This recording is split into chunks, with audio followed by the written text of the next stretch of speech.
תרגיל שלישי שאנחנו נראה להקלת כאבי גב הוא תרגיל שמבוצע בעמידת 6, ידיים, ברכיים, רגליים.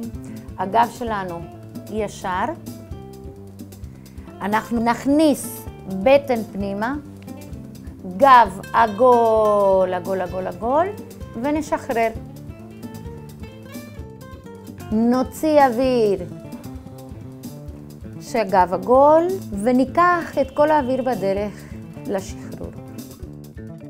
עוד תרגיל אחד להקלת כאבי גב, נמצאים בעמידת 6, לוקחים אוויר, מקמרים את הגב, גב עגול, עגול, עגול, מוציאים אוויר, הולכים לאחור, פיסוק קל בין הברכיים, לוקחים שוב אוויר, חוזרים לאט לאט ונמוך נמוך עד קו הידיים ועולים חזרה בעזרת כוח הידיים.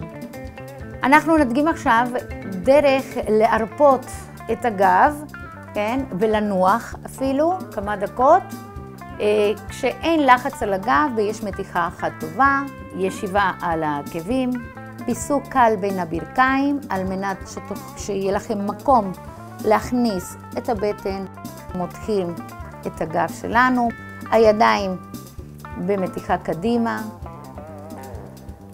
ונושמים רגיל.